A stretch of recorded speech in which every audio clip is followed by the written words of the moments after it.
Hey, getting ready to listen to one of the greatest economists there is, Richard Wolff. He debates somebody on Fox News. Let's get it, let's go. No time to waste.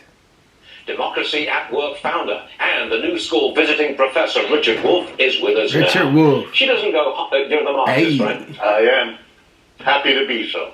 In 20, I can't believe it. You actually have a lot of life is changing. It always does. Okay, comrade.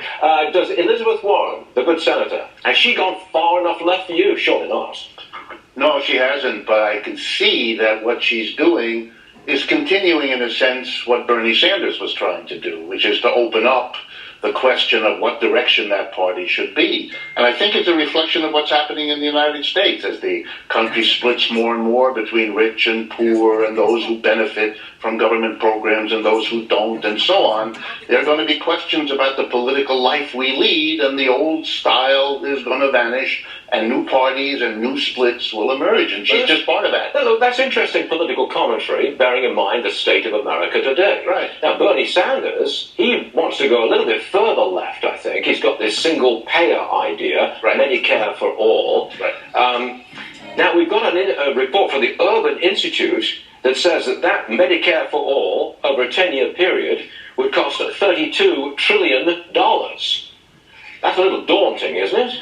It's daunting. It's one of many estimates, some of which are much lower than that, so you have to kind of But whatever work that it out. takes, you would take it off the rich.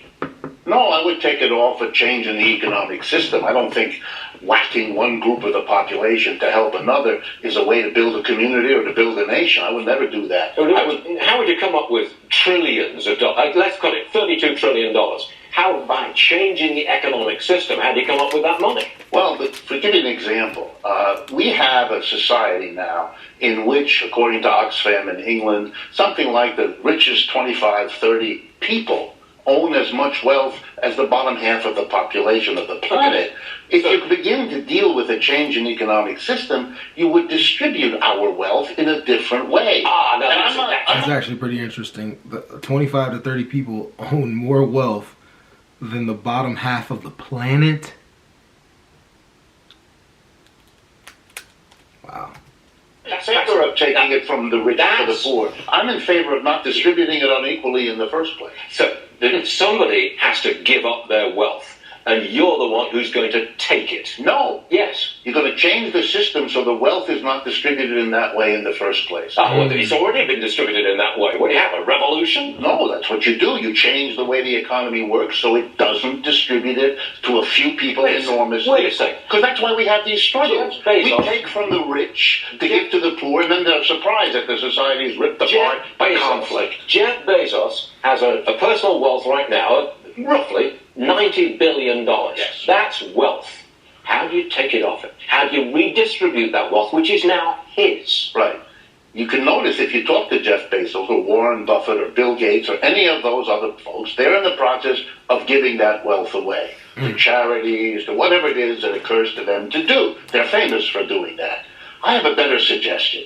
Change the economic system so that we don't have one person in a position to do that. But they've got it right now. They've got it. You've got it. But we live in a democracy. If the majority of people were to understand how a different economic system would distribute things in a different way, we would have the mechanism to go in that direction. You're still going to take it off them. No, you got to change the system. Even with it, change the system. You take it off somebody. You take it off me. He's not listening on purpose, but he's not saying take it off you. He's saying change the system so that it can still exist right now as the system's being changed. But as the system's being changed, eventually there won't be one person with that kind of significant amount of wealth. That's not that complicated to understand. The counter argument should be, how would that be a fair system for somebody who creates a concept, an idea, or something to drive society forward? How would you compensate that person? By distributing the wealth equally amongst everyone. There has to be some type of compensation for people who spend years in college, invest in an idea, and it grows and makes money for millions of people or success for millions of people. That should be the argument back to Richard Wolff. Take it off Liz, you take it off Ashley. If you accumulate wealth, you take it off. The irony is, here I am, a socialist, telling to you, I'm not in favor of taking it from one group and giving it to another. But, I want a different system so we're not in that box. You've not explained to me how, when we've got this different system, magically the wealth owned by the Bezos people of this world suddenly goes away from them and goes to other people. You've not explained how this happens. Let me suggest how we can do it. Change in the economic system doesn't work. It's very concrete. Let me explain. Suppose you had, which we already have around the world, something called a worker co-op, a situation in which a business is owned and operated by all the people in a democratic way. So they sit around and decide, like we do with political decisions, how we produce, what technology we use, and how we distribute the fruits of what everybody helps to produce. They would never give billions to one person while everybody else can't send their kids to school. Yeah, because you have expropriated the wealth. Because when we get to that system where the workers sit around and decide who gets what, you've literally changed the system and taken it away from the people who've got it now. You have expropriated it by force. You have done it by force. Not necessarily. I'm not going to give you my wealth. You're going to take it off me. But you agree that we live in a democratic system. The majority of the people want to change it. And you would go along with it. Otherwise, you're not supporting the democracy. You are taking it off me.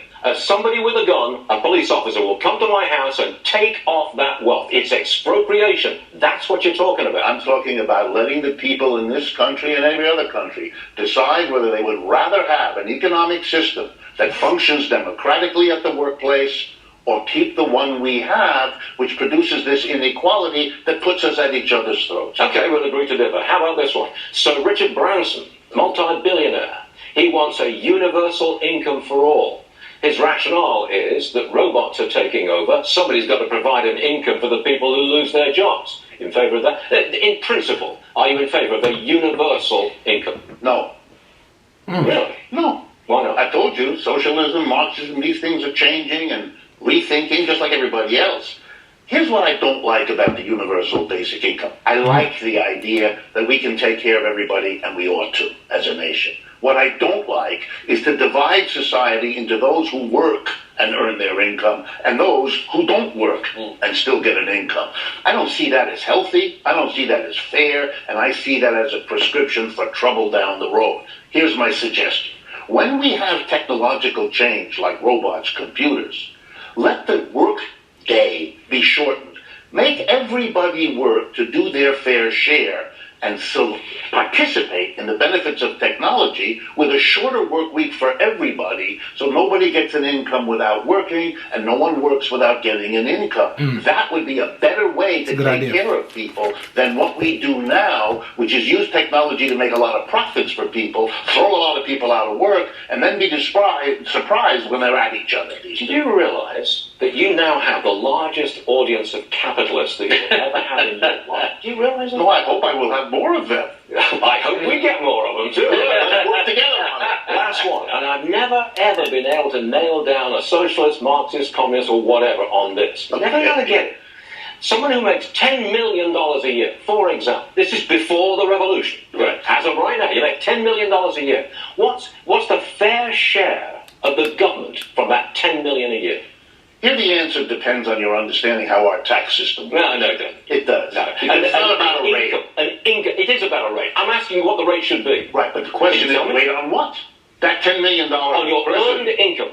Well, that's not the only tax we pay. We pay on our property. We pay. Okay, tell me about the earned income tax rate. Just the part about the earned level. income. Yes. Somebody makes $10 million a year in earned income. They go to work every day, whatever it is, and they get paid $10 million a year, $800,000 a month.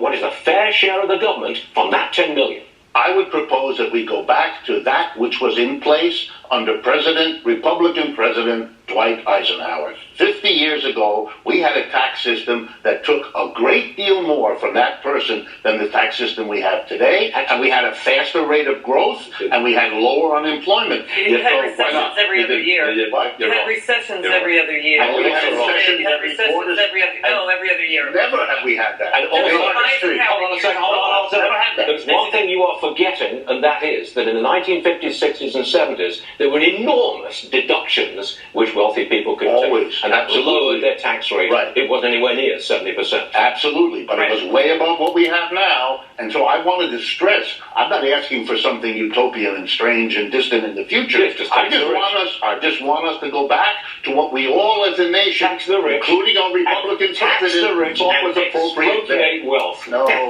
change the system so we don't have the problem. I was brought up with folks like you. I really was. I don't think so. I'm a refugee from that. That's why you were surprised by what I said. No, you can never surprise me, Professor. And that was fun. Good. Will you come back? Absolutely. If I invite you. All right, Professor. You're all right. Thanks very much, comrade.